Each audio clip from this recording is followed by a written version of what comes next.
I'm fortunate enough to have learnt the rules. I now have to find ways around them. Tell us about what you have created. We're really much more about celebrating your LGBT identity. Tonic comes from a place of discrimination, disadvantage, loneliness, isolation in the LGBT community. We are the tonic to that. Pretty intense way to enter the workplace, isn't it? I find I have to be a translator to the straight community. Clearly, there's appetite and need for what you do beyond one building. I might be controversial in saying...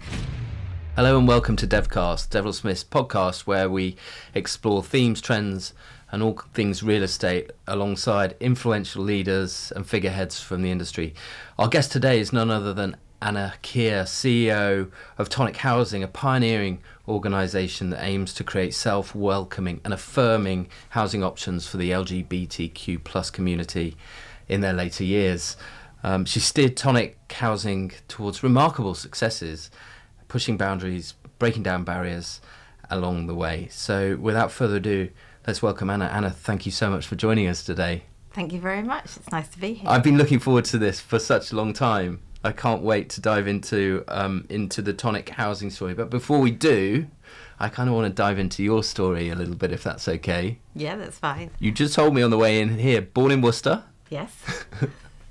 I won't mention what you told me after that, but maybe you could give us your formative years and growing up. Well, I remember Worcester in terms of a lot of my parents' family were there, so we used to go back. But my parents left Worcester when I was 3 and moved to Kent, so most of my formative years were in Kent until I left there in 1985 to go to university in Bath, and have lived in Bath since then. And you studied, what did you study? I've read your CV and I've managed to forget already. I studied home economics. I had glandular fever when I was a teenager, and so I didn't go to school from the age of roughly about 13. So I had home tutoring and I did a much reduced curriculum. And my family thought that it was going to be unlikely that I was going to get sufficient grades or sufficient number of O-levels and A-levels to go to university. So my passion was cooking.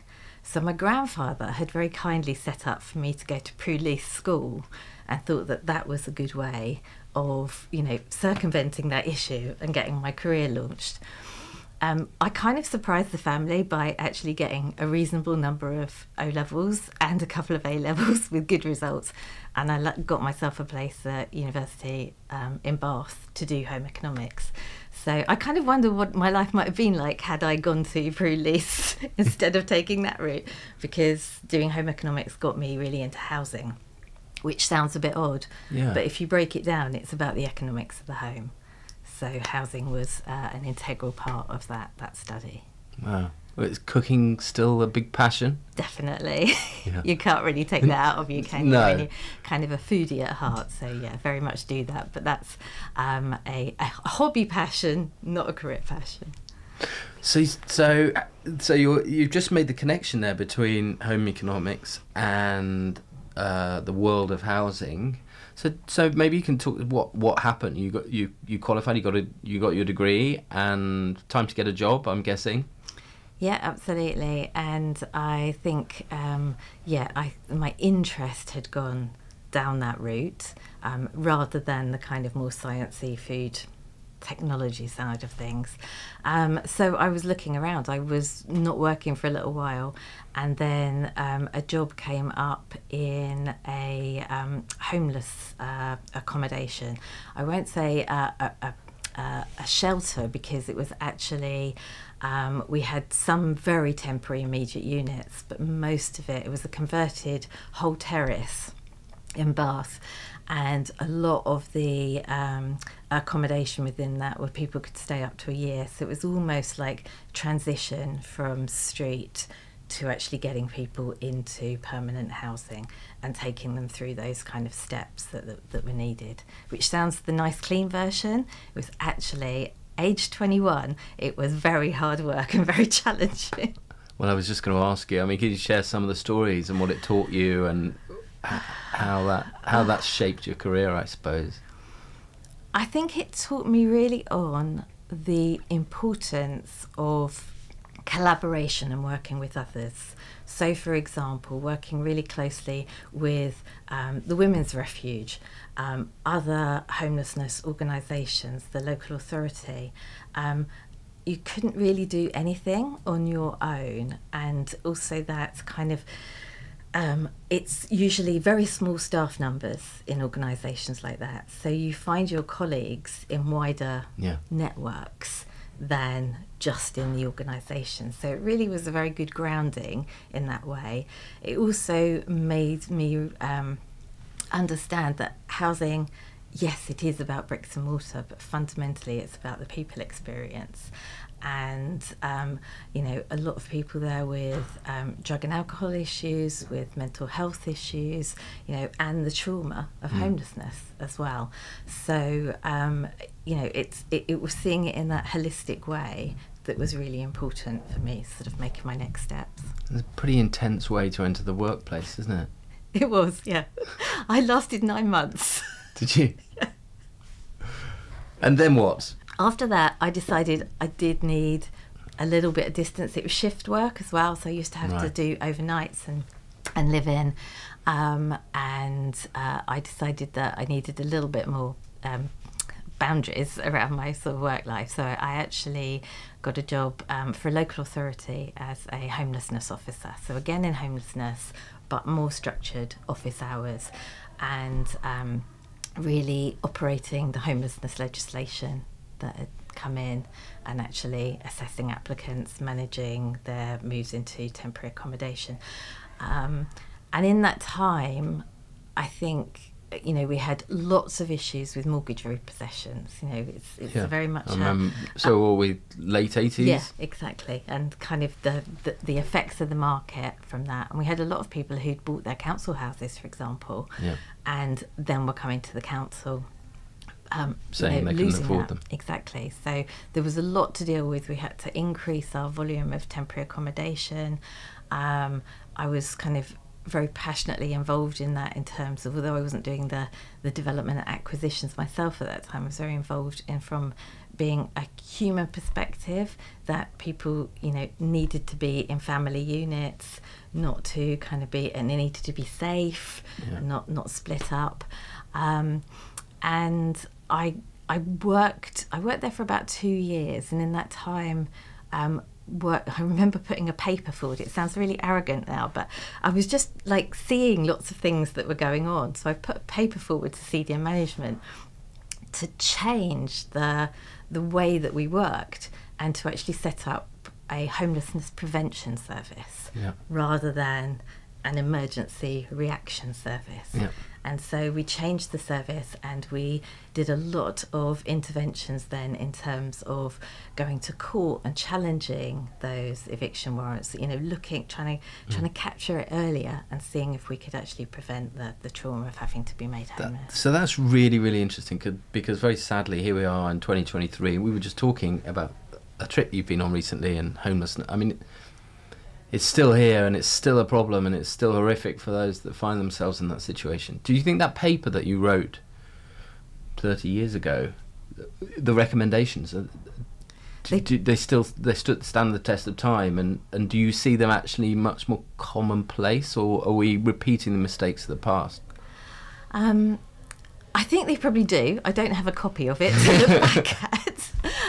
Oh, well, I do. Oh, gosh, no. Okay. And you know, I do think the principles of that, you know, are applicable. I don't, you know, I might be controversial in saying I don't think we're going to eliminate homelessness, not in the way that our, you know, housing systems work, and that we are, you know, affected by so many issues in that. But I do think we need both a reactive emergency service and also some planning and prevention, and we need to kind of think about pathways as well, and the barriers that are there in the systems that, you know, result in effect in failure, because it is a failure when people are on the streets. Of course. And just on that theme, do you see that it's a nationwide problem, i.e.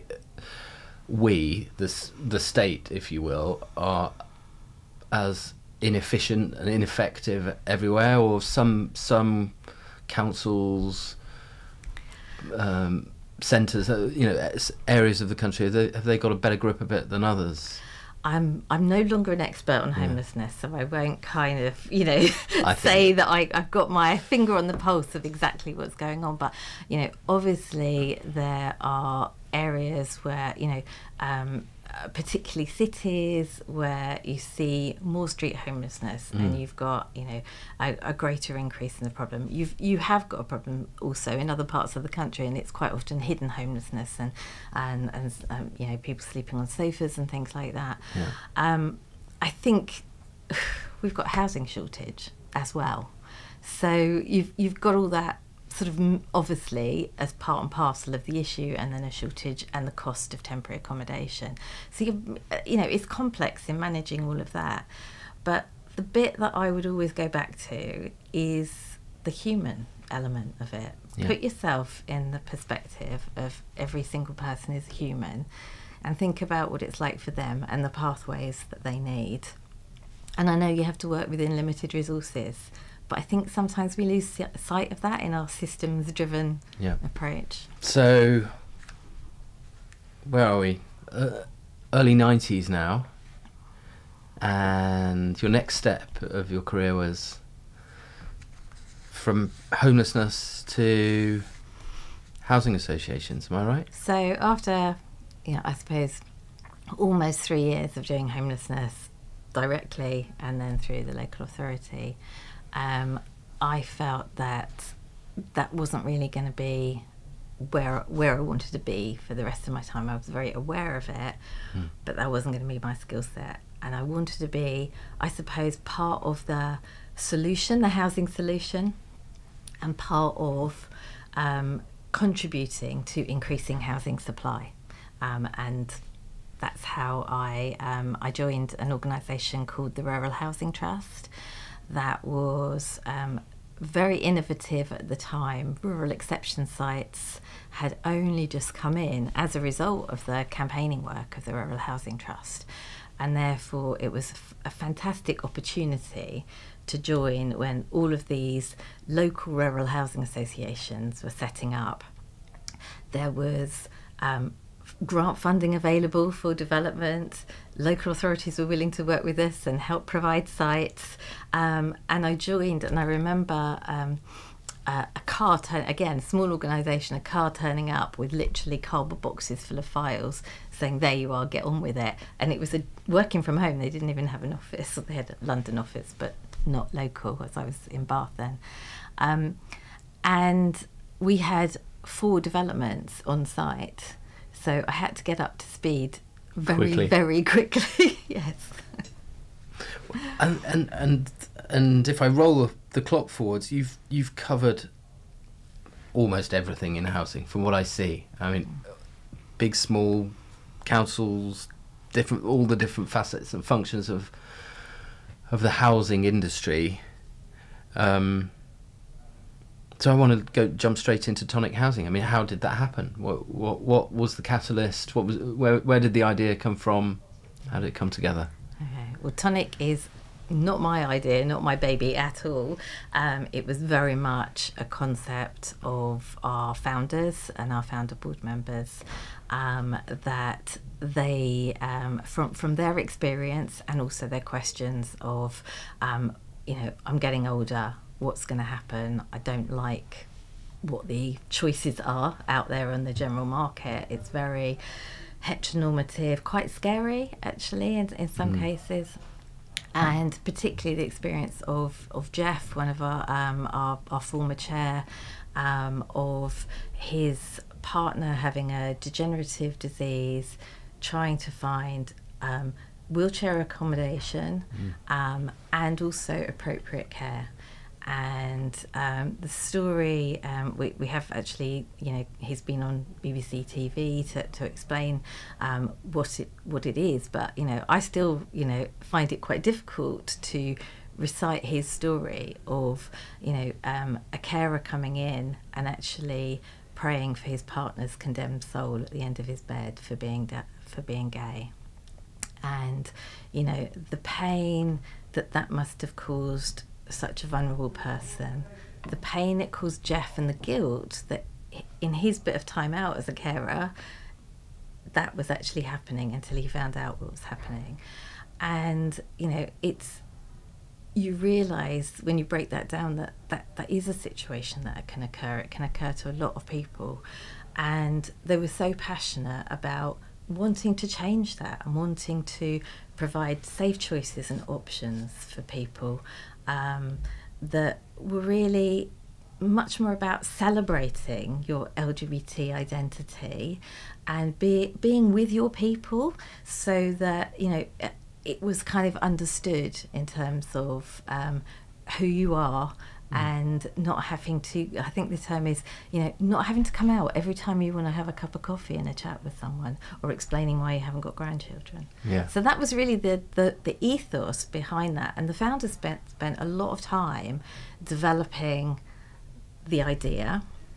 They even came up with the name Tonic, which has got a lovely story about, I think first of all, a tonic was called Pink Zimmer, which they decided maybe wasn't the greatest brand name. So they a couple of the founders put themselves in a room and played a lot of 70s disco music, a lot of Donna Summer, with lots of whiteboards all over the place, writing different ideas, and they came up with Tonic. And was that because they were slurping the odd gin whilst they were brainstorming, or? I wasn't there, couldn't comment, but actually I think it's really cool, because when I get asked to explain it, I said, well, actually, if you think about it, Tonic comes from a place of discrimination, disadvantage, loneliness, isolation in the LGBT community. It's pretty, you know, a bleak outlook, and we are the tonic to that. We are a place where people can be themselves, celebrate who they are, and we're very much in pursuit of the positive. So that's why we're the tonic. Although it is quite handy when you meet people, say, you remember me, think of gin, we go with it. So, I mean, I'm kind of staggered in a way that you're the first. I mean, it's a huge credit to you, but had these communities kind of existed in an informal structure? I mean, we all know that we all know the demographics of our country in terms of the aging population and the baby boomer years that are reaching certain ages. So we know the need for accommodation to suit that community, and it seems so obvious to me. I would have thought it was almost a market-driven force that somebody thought, well, hang about, we can make some money here. Is that crass? It's not crass, and I think a lot of people thought that's what Tonic was, right. Just a market-driven thing. In fact, Tonic was always about being fully inclusive for all the different elements of the community, whether you've been fortunate or don't have any property or much income. It's a long story as to why it hasn't happened before. We were just talking earlier about my visit to the States, and in the USA, unbelievably, they have 17 schemes and are developing more and more, and they've got a really good finance structure to do this. So they use tax credits to enable the developments, and then they get government funding to run the services. It is quite, astounding, because, I've always thought of, we're quite good with our kind of welfare state and stuff over here, but we haven't got anything like that makes it work for communities to do this. A lot of people have tried. Before Tonic, there was another organisation called Polari Housing Association that tried to do this in the 90s. It was actually registered with the Housing Corporation. But if you think about the 90s, we were in Section 28 years. And I really believe that from having worked through that period of time. And for our listeners who weren't there in the 90s, can you explain Section 28 and why that put a blocker up? So Section 28 was the very controversial political decision of the Thatcher government at that time to not promote homosexuality in schools. That's kind of the headlines of it, but actually the actual Section 28 was about not using sort of public funding. So it also affected libraries, for example. You know, you hear stories. I was talking to one of the councillors at Lambeth about having to take all the library books off the shelves because they weren't allowed any LGBT books in the libraries. So it had obviously the education piece was huge, but it had wider ramifications from that. So the idea that any local authority would kind of support LGBT housing was just a complete no-no. And that law wasn't repealed until 2003. Really? Yeah, so we're on a very long catch-up. And the reason I reflect in that is because being involved in housing development over those years, you know, I was very aware of older persons housing schemes that were specific for communities. You know, there was extra care schemes for Chinese elders, for example. So it was completely recognised that in later living, people want to be with their people, you know, have their shared experiences. Of course. And there was a lot of opportunities for small housing associations, you know, a good, reasonable amount of grants back in those days. And also, you know, the opportunities to do these schemes. But the LGBT community missed out on that. And therefore, I think we're very much on a kind of catch-up from that. And we're on a cultural journey. You know, it is quite exhausting at times. I find I have to be a translator to the straight community, to the housing world, as to why this is needed. For people, really? I know, yeah. For people that get it and understand it, it seems so obvious, but so many people don't. They don't understand what it is like to, say, be very lonely and isolated and not want to go into a general needs sheltered housing scheme, extra care scheme, where, you know, you'll be fearful of other residents, you know, whether that is, you know, fearful of homophobia or just fearful of being lonely and not fitting in because you don't have the same nice experience. Which defeats the whole purpose of a later living community. Exactly. So, I don't know what you call it, whether it's your product or your environment or your service, but what have you designed? What can one expect?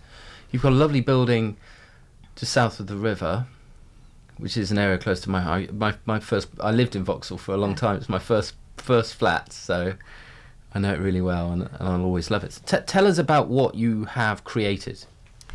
So you asked me earlier about the Tonic story, and I kind of gave a snippet in terms of the founders. So what the founders did when they put this together, they also put together a community panel. So not everybody wants to sit on a board and have the formality of that or the responsibility of that. So in order to get input from lots of different experiences, they set up our community panel. And that really shaped what Tonic was to look like. It was those skills and experiences around the table. And I call it, when I came in, because literally I did come in just as the, you know, housing developer person that could kind of try and translate those wishes into reality. It was like a shopping list, and we kind of went through it, and I said, okay, can we kind of prioritise this a bit and work out what's really, really important? Yeah. They said, you know, number one priority was it's kind of 1 and 2, the safety and the social spaces. They kind of go hand in hand together. Yep. And what they didn't want is just individual apartments. Yep. The social space to be with other people was absolutely critical to the what people wanted. The essence of it. The essence of it, yeah. And from that, they found that community safety was about being in numbers, being with other people. So it was all wrapped up together. Then we had other things, obviously, like fully wheelchair accessible, 24/7 on-call care, lots of signs are different. The only one on the list that I said I really think this is going to be difficult to achieve was the swimming pool. So we kind of had to put that as you can understand why they asked. Would like to have. And so that was really that was where the specification came from. But it was also about how people wanted it to run, in terms of a very empowered approach. So not the kind of somewhat, I suppose, traditional we do unto you, as happens quite often in sort of older person services, or you're fortunate to get this. It was very much that the community-led, community-driven. The community would decide. They want to be actively involved and running, in effect, what they're doing, but taking into account that people are aging, have health issues, etc. So Tonic's role was really as a supporter, an enabler of that, and that's what we've done. That's what we've kind of taken forward. And I was very much aware from my previous work with the co-housing network that doing community-led schemes can take a phenomenal amount of time. The groundbreaking older women's co-housing scheme in Barnet is phenomenal, but it took them 18 years. And the number of women that passed... To open the doors? That's in from the idea? From starting out to opening the doors. Wow. And a number of women in the group and in the founders of that passed away in that time, because when you're talking older person's housing, that is going to happen when you have the length of time. And I just felt, we don't have that time. We will lose a whole generation of the people that need this now, the people that were living at a time when it was a criminal offence to be gay, people suffering electric shock treatment, right through to also the pioneers, the people who fought for all the LGBT rights, and the people that have lived through, the HIV and AIDS epidemic, which is kind of like my generation. I felt, I've got a blooming duty to get on with this and get on with it quickly. So that's why we decided to see if we could do an acquisitions route and partner with another housing association to acquire the right property that met all the criteria in the shopping list, but had the minus space. The swimming pool. Minus the swimming pool, but had the space where we could really make that Tonic vision work. So what do I see if I pay you a visit and I see the environment? What do I see? And I guess then that leads me on to how does one access that? What is the cost and criteria to become a resident? Is that what you're called? Guest? Residents, yeah. We have residents. They live there. And we have visitors and guests too.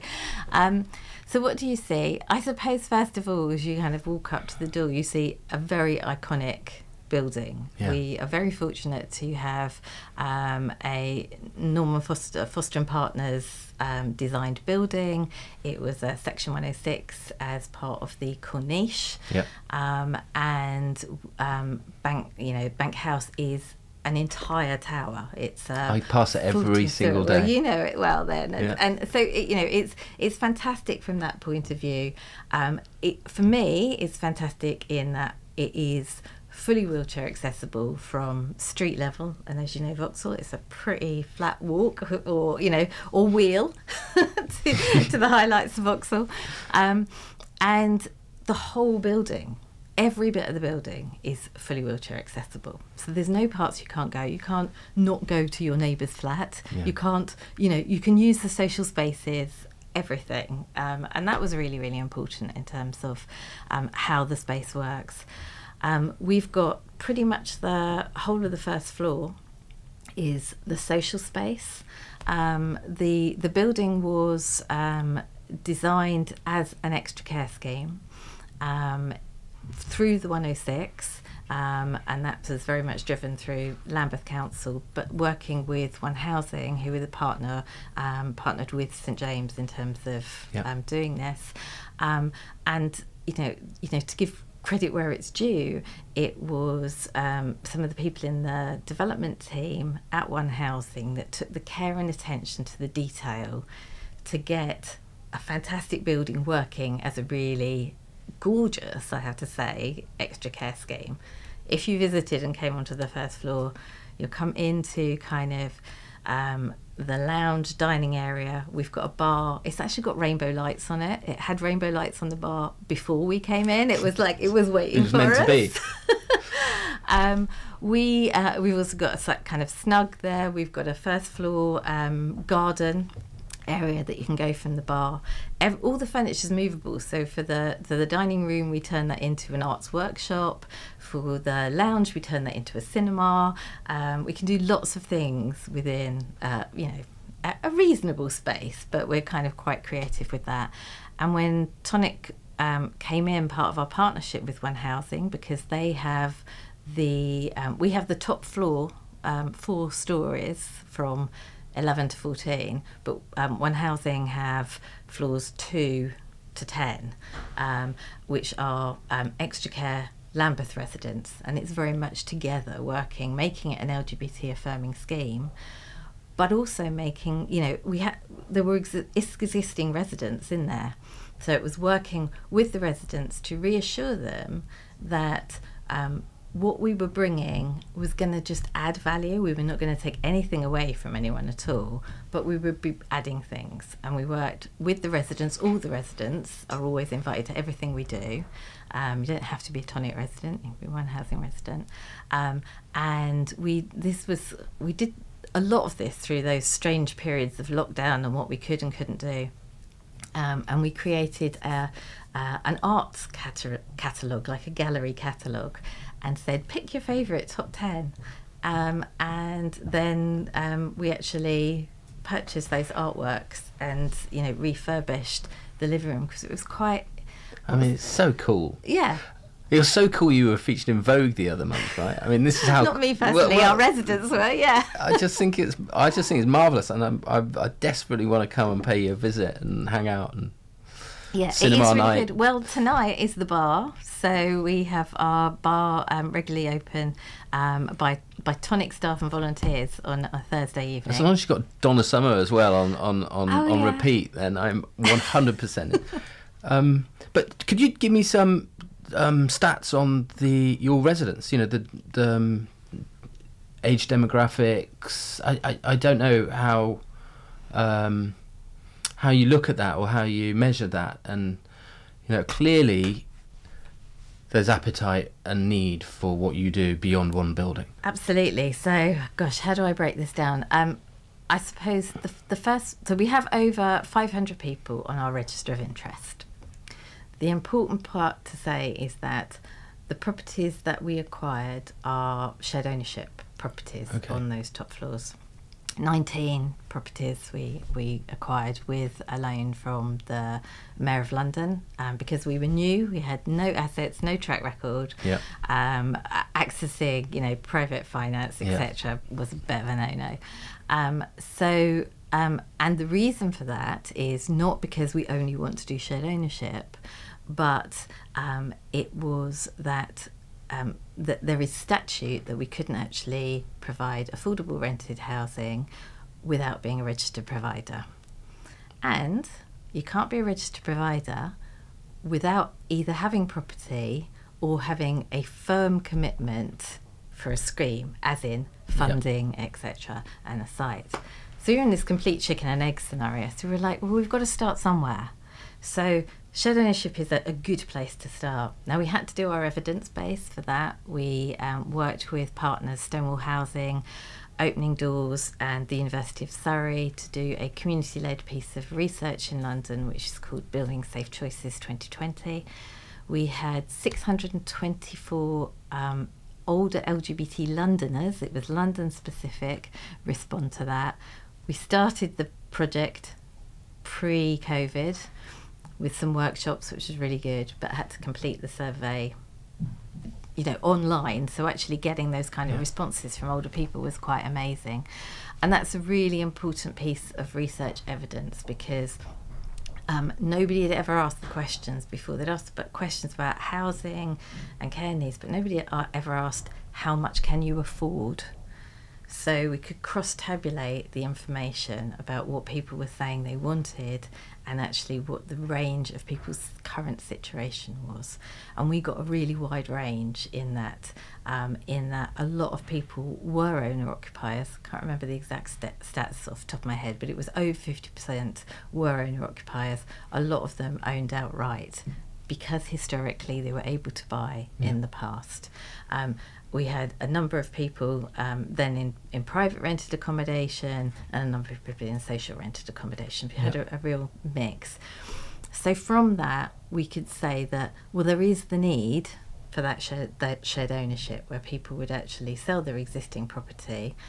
As you mentioned, our properties are on the riverbank in Vauxhall, and so have a high value. Yeah, with views to die for. Yeah, so a lot of people are able to use the capital and the equity from their sale, but then to buy on a shared ownership basis to access more appropriate accommodation. And what is the average age of your resident? So we've got a real mixture. Our eldest resident is currently 87 and our youngest resident is 53. We've seen a range, really, a different... what we've seen with people moving in is mostly driven by a health issue, a health concern. Right. And that doesn't obviously only happen to you when you're 87, it can happen to you earlier in life. The 53 is an interesting one because the age restriction on the property is 55 plus. Right. The age restriction on shared ownership for older people is 55. So we've actually got and a lot of LGBT couples, so we obviously couples move in as well as singles, have big age differences. That is one of the things that's fairly usual. And so what we're finding is actually these age restriction policies can be quite discriminatory. So we have to, the lease has to be in the older partner's name, and the younger partner in effect loses their housing rights unless they're married or in a civil partnership. So you mentioned earlier about all the different barriers that we have to face. We're learning with our community the situations. And then the knack, I think, is that, I'm fortunate enough to have learnt the rules through my career. Yeah. I now have to find ways around them and work, cleverly with our lawyers and with the GLA, to be honest, in actually trying to find human common solutions. Sense solutions. Yeah. I think what you're doing is marvellous. So what is the future for Tonic Housing? Because 500 applicants for 19 units is telling us all something. Very much. There's very much a huge interest, a huge demand. You mentioned before we get a lot of publicity, as well as Vogue, kind of in the Times. We got coverage with Comic Relief, and always then our sort of phones and our emails and our interest is kind of like, it's exactly what we want. We want people to know about us. We want people to know that there is choice out there and a place for them. Our big, what shall I call it? Well, for me, the next mountain that I'm so close to getting to the top of at the moment is getting RP registration. And the reason for that is then we'll be able to do rented properties. And that is where a lot of the need is. So some of the need is in the shared ownership. There is a market need as well. Sure. But there's a big need in the rented. And then we will have been much closer to Tonic's full vision of inclusivity. It'll also mean, of course, that we can then access grant funding and think about further development. Well, you said private capital for your first scheme was a bit of a no-no, I think, where you were. I think there's private capital out there, hopefully listening to this, that sees, a supply and demand opportunity, if I can put it like that, whereby you can accelerate. I think so. I think a lot of people, now that you can see it.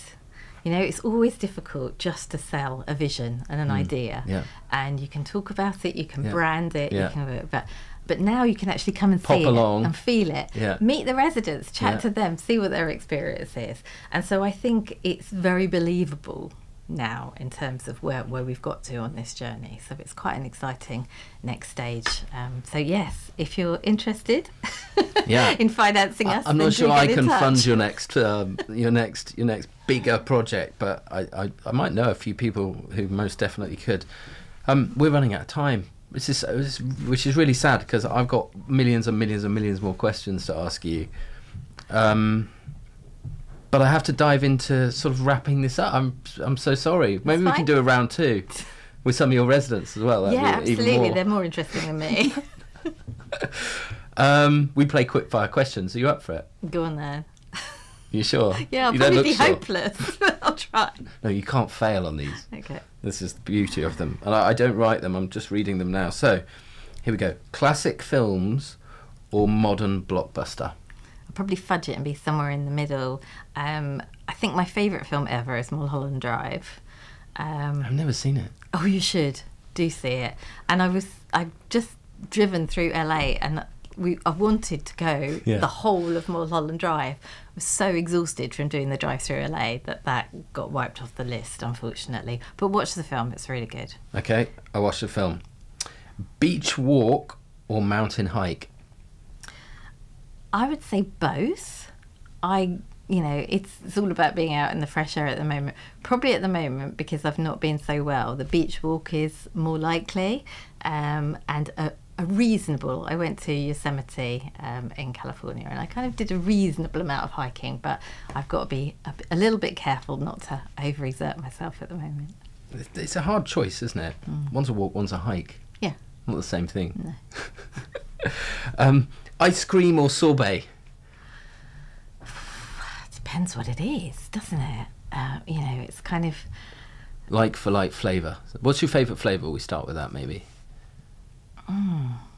Well, I'm really like whatever grabs my attention on the day. I do like pistachio, let's say that, but I do also like granitas. So yeah, like a coffee granita is pretty good. Okay. So neither. Yeah, so you're going to find me really wishy-washy. You're going down the middle here. This is what here. happens when you interview a bisexual. It's like, I like lots of different things. And why not? The final question is, and I always ask this question to everybody. So if you could own one property anywhere in the world, what would it be and what would you do with it? This is a really hard one, because it's like, do I answer this as in, my retirement? Well, in that case, I'd like a villa in Provence, please. Nice. Or do I answer it in terms of, my housing hat on? It's like, oh my God, what could I do if we had these kind of, properties? So, if, I'll simplify it rather than just saying anything. I was that, well, when the Section 106 came up from Bank House, what would it have been like if Tonic could have had that whole building from day one? That would have been really amazing and quite a different journey to the partnership one we've been on. So yeah, I'll go with something that I know rather than just well said. I think you'll get there sooner than maybe even you think. I think it's so obvious. I think it's a great thing that you're doing, and I can't say well done enough. It's brilliant. It's absolutely brilliant, and I could have asked a million questions, and it sounds like a lot of fun too, I'm sure. So thank you for what you're doing, Anna, and thank you for popping along and sharing the story, and maybe we can get that round 2 in sometime soon. That would be great. Thank you.